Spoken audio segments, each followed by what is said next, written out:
Hey, this is WhyBeAre with BeamNG.drive, and today we're going to be taking a look at a map called BeamNG Paradise Demo. Yes, this is a demo for a map, which sounds kind of strange, but it's a map that's interesting enough where just the demo is enough for a video, I think. So let's go ahead and get started at the one location that's available. And if you couldn't guess it from the name, this is the map from Burnout Paradise City, remade for BeamNG.drive, but it's just the demo. And it's very obvious where the demo ends, because when you get to the end of the demo, you have a road that's just floating in the air, and if you drive off of it, you'll fall off of it.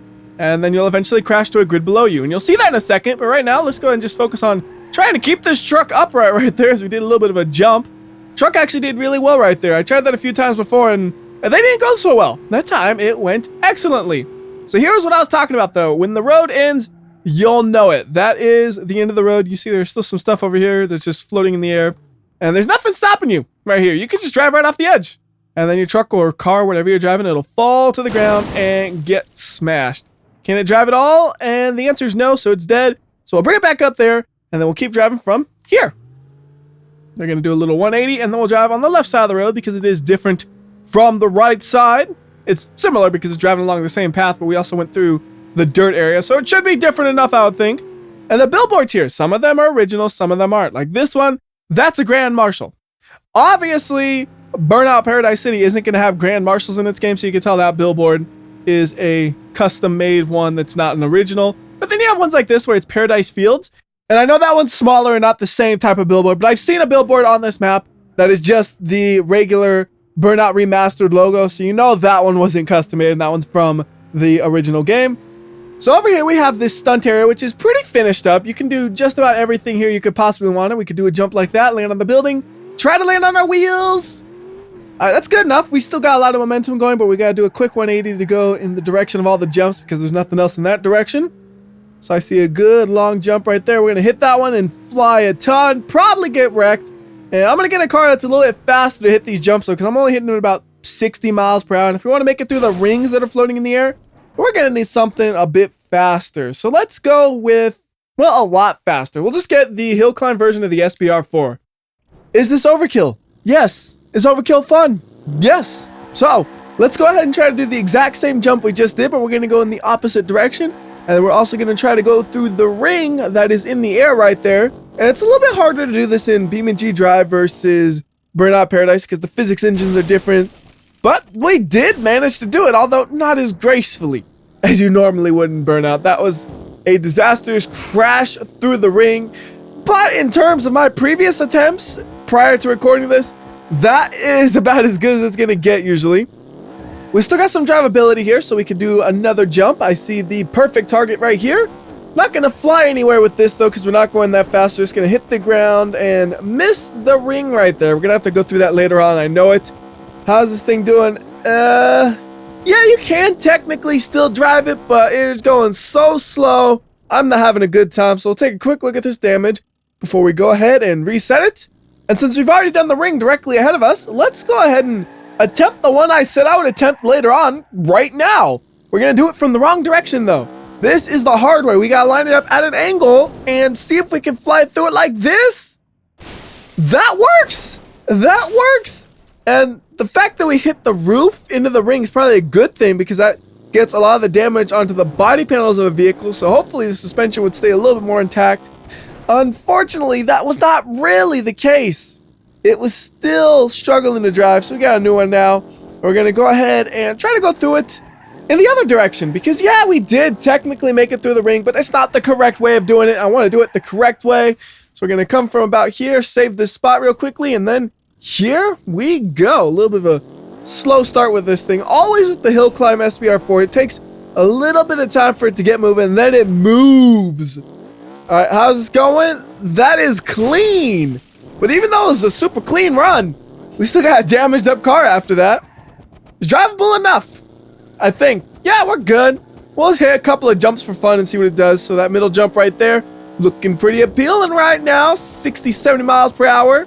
And okay, well, there goes everything. The exhaust is coming back to reattach. And it's kind of funny, like all the pieces flew off, but they flew back to me like they wanted to reattach themselves.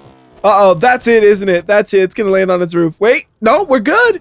Except drivability is really awful here, so we're going to just freshen this thing up. And then let's go ahead and try to do a roll, because you see on these ramps, there are higher edges. So you just got to hit the edge correctly. We're not doing it on that one because we don't have enough room to get up to speed. But this one, we can get up to about 100 miles per hour almost. And that is a roll for sure. I don't think I needed to go that fast. We completely overshot my target. Almost flew out of the area that we're inside of. And we ruined the car. But it did look beautiful as it flew through the air. So we'll freshen it up again. And then let's go straight ahead. I see something interesting looking here. Oh, wait a minute. That hangar is not a ramp. It looked like a ramp at first. This one is, though. Well, I don't know exactly where this one's going to. It's just kind of puts you in this direction. We went fast through it. And we still have drivability here. But again, every landing is destroying this thing. It's not great for the jumps. It's great for accelerating to them, though. So all the time, it's basically do a jump, reset the car. Do a jump, land it, and then reset the car. Can we land it and stop it before it crashes? Nope. So let's see. How does it drive? Yeah, that's terrible. That's terrible. Reset the car. How about we go ahead and get out of this area? We've done most of the jumps around here. I'm going to show you the exit route, but it's kind of a funny exit route because once you go in this direction, there's no way back to where we came from. You have to basically teleport your car back up to where we were. So there's the exit route. Pretty good landing. Can we stop before the edge? Stop, stop, stop. Come on, come on. Oh, nope. Yep. Okay, I didn't try that earlier. So apparently if you slow down right on the edge and you catch the car on it, you can have it twirling like that. And we can almost back off of it, it looks like, but not quite. So we'll just go ahead and teleport it off the edge. And we'll swap it out for another vehicle because I don't think it'll be able to make it over that curb. I mean, look, that bumper's just going to hit the curb immediately, see? Yeah, that's not good. That ruins the car. Sure, it made it over it, but it's damaged. So we'll get something with a little bit more ground clearance. How about we go with the Legrand Sport? It doesn't have a ton of ground clearance, but it has more than the SBR4, and more should be all we need. I don't know if it would actually clear it right there, but it did technically get over it without any damage. We'll test it again, though. We're going to go right over this, and it's good. Perfect. So over here we got gas station. You can gas up and all that. If you had gas and stuff in this game, really implemented in a way where you could do that, but the game doesn't have that feature. Here's another dead end. Will we stop in time? Yes, we will. Another billboard right there. That one might be an original from Burnout. I'm not sure. I don't recognize it, though. And then we have a dirt road over here. So we can go ahead and drive along this. And once again, the dirt road just ends into nothingness, just like the road we just saw. And I'm going to try to stop right on the edge again. So like slow down here. And I'm just going to keep braking as hard as I can. See how close I was. Not too bad. Considering you couldn't really see the end of the road when I started braking, I'm pretty happy with that. Do we do the twirl thing again if we get in the right spot? Yep, it still does the twirl. I like that. I don't know why it does that for sure, but it's really funny when the car twirls. But anyways, as I was saying, down here, there's no real way to get back up to where we were. These are just dead ends all over the place. So if we want to go back up here, the only option is teleportation. So why don't we go back to the entrance of this place and teleport the car here. And it's upside down, so we'll get it upright. And there is an outer area around here we haven't driven along, so we can just do a quick run around with the Legrand so you can see what that looks like. It's just a dirt road looking thing, and you can see we can go pretty fast on it because it has a nice easy curve to it. We're going about 60 miles per hour, which is fast for a Legrand. We could go much faster if we had a sportier car, but we don't. And we could just hold the outside line and we could go around this whole thing, I'm pretty sure. Although, what is that? No, that's nothing. That's just a ramp that's going in the opposite direction. I thought it was something interesting that I missed. I was mistaken. Try to keep it steady. Steady. Don't you crash badly. That's fine. That's fine. That's just a tap. Taps are good. Taps mean you were just a little too fast. Alright, now we gotta find the exit because that's pretty much all I wanted to show you of that.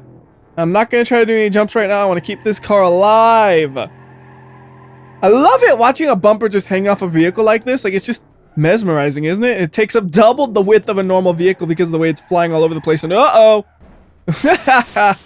The world's slowest crash, basically. Like, I could have easily avoided that, but I was literally just looking at the stinking bumper that was hanging off. What a terrible distraction that ended up being. So why don't we make our way back to where we started, because there's some more stuff over here we could check out. There's the junkyard. Well, drive through it, why not? And one thing that's worth mentioning is you see a lot of stuff in the background. Like, you see the cars there, and then there's this junkyard parts over there. You have like a 50-50 chance of the things in the background being something you can actually collide with, or it's just a detail in the back and you'll fall right through it. So for example, If we try it on these tubes, they work fine. If we try it on the blocks next to the tube, it works fine. If we try it over onto this building, that one you fall straight through and you even fall the floor all the way to the grid below, so we don't want to go there. So put it back over into the garage where we first started things off. And let's actually go ahead and switch cars. I was going to drive, but I feel like having a little bit more off-road capability. So we're going to go ETK I-Series Rally Edition because we're going to be doing some jumps. And I want that real nice rally suspension to make these jumps as easy as possible on the vehicle. So here is the first of the jumps we're going to be doing. It's a jump and then a dead end immediately afterwards. So once you hit the jump, you just got to hold the brakes and hope you don't overshoot it. And thankfully, we are good. Now, making it back across, not the easiest thing to do. I don't know if this car is actually going to be fast enough, so I'm going to give it as much road as we possibly can to try to make it over the jump again. So that means we awkwardly stick my butt into that corner before we accelerate. And here we go. We're going to hit this at about 60 miles per hour, which is not enough. Not even close, it seemed like. We hit that thing head on, and not only did we crash this thing, we also drowned it. So we got to get a new one. I will stay away from that area because obviously this car is not capable of going through there. Instead, we'll go to the left over here. We have a road that goes for a little bit and then it'll once again disappear into nothingness right around this corner, basically. Kind of see like the rocks and stuff start to disappear and then you just have the road left as everything vanishes. So we'll do a little bit of a spin right here and we'll go along this dirt road. Careful not to fall in that hole right there. And we're gonna have to do a couple of jumps in a row. Let's see if this car can do it. Here's jump number 1. Clean, clean, clean. Perfect. We have enough speed for jump number 2, though. That's going to be a little closer, isn't it? And we're good. We're good. How drivable is the car after all that? The answer, not very drivable at all. This is flooring the car, and it just seems like I'm kind of holding it at cruising speeds on a regular street. And I know there's no way we're going to make this jump, but I might as well use the jump to finish off the car, I would think. Is that going to be enough? I don't know. It looked like maybe the top of the car took most of the damage. Yeah, it still drives, but the speed that it drives at is miserable. So let's not try driving that. Instead, we'll bring it back up to here-ish. And hopefully this will give us enough room to make that jump. Problem is, I honestly don't know exactly where we are compared to the jump because it was teleporting around so fast. So there's a jump. We're hitting at about 60 miles per hour. Just barely enough. A little bit faster would have been nice. And now we're going to have to do another jump. And oh, the car is not driving right. But here's the jump. Can we make it with this? Just barely. Although we did wreck the car in the process. Wait a minute. Or not. This thing is still chugging along. And it's doing better than it did before when you were flooring it. See, it's already up to 50 miles per hour, 60 miles per hour-ish. Here's a jump. Gonna ruin it even more. Oh, well, actually, no. That was a real nice, smooth landing. And it's funny. I hear the flat tire sound, and it's in this game, more often than not, I destroy my suspension versus getting a flat tire, it seems like. So here's the end of this dirt road right here. You could try to do some crazy maneuvers to get yourself to that road maybe, but not in the vehicle's current state. That is not happening. So we're going to keep this thing alive a little bit longer and go down this dirt road to the other dirt road because there are multiple dirt roads and paved roads that kind of cross over each other in this area. So like we go over the paved into the other dirt. Ooh, I forgot. There is not a lot of room to transition into this road. There's a big giant hole that I could easily fallen into. And then this is another one of those dead-end areas, though, because you can't get back to the area that you came from. Although this one, it's not exactly one you can easily drive to like the other one. The other one had a real nice defined ramp to it. This one, it was kind of like a cheating ramp. So we're just wrecking this thing, and then we're going to bring it back up, and I'm going to just teleport it back to the area that we were before. So there we go. We're up high enough, and now I just got to find an area I want to go to. How about we teleport it next to the road we were just driving? Because these are two roads that run parallel for a bit, and then they intersect and all kinds of stuff. So you kind of have to drive both of them to get the feel for both of them. Plus, if we drive it this way, I think we get another jump in addition to the one we did earlier. We're going to be going much faster. Hopefully, we're not going too fast wherever this jump is. There it is. And I slowed it down just a bit because I was afraid I'd be going too fast. And that was a real smooth landing. I like that one. And keep using that momentum to go into this direction to find yet another dead end over here. And we got to slow down before we fall off the edge. Not going to try to do that stopping thing like I did earlier. Just going to do a little 180 around there. And then we're off in a new direction. So if we go to the left over here, we have another road that I have yet to drive on. This one is a paved road, and there's also a jump on this one I want to hit because it's always fun to hit a jump. There it is. We're going to hit it at almost 100 miles per hour. Uh-oh, that was a bad launch. It kind of ruined my suspension. Oh, yeah, I can't even steer at all. I'm trying to go to the left, and we're just riding this wall the whole way. We're still going 40 miles per hour, so we can make it down this road like this. After that, though, not going to be able to do so much. I'm trying to steer and just not happening. So how about we swap cars? We'll just go with just a regular K-Series. That sounds like it'd work fine here. Well, really, almost any car would work fine for what we're doing because we're just driving around pretty normal roads. And oh, that looked weird. Something just really looked awkward about that. I don't know exactly what caused that. I turned off electronic stability control because that might have been the cause. I don't know. Now we're going to go to a few more of the dirt areas. This one's a nice one if we go the right direction, which is left, left, left. If we crashed there, I would have totally blamed sport mode not being in electronic stability control off, but we made it. So anyways, we got this area over here. We got some bumps and jumps and stuff we could hit.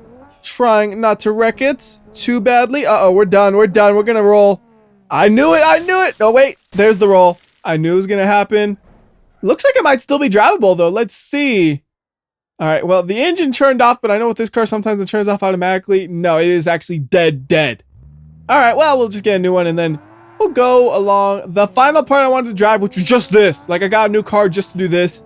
Might as well wreck it since I had to do all that for it. So we'll let it fall off the edge right here at a slower speed. And that covers most of the roads in this thing. There are a few here and there that I didn't touch, but they're kind of awkward to get to without just teleporting to them. So until next time, this has been WhyBeAre making really cute, stubby cars. I'll see ya.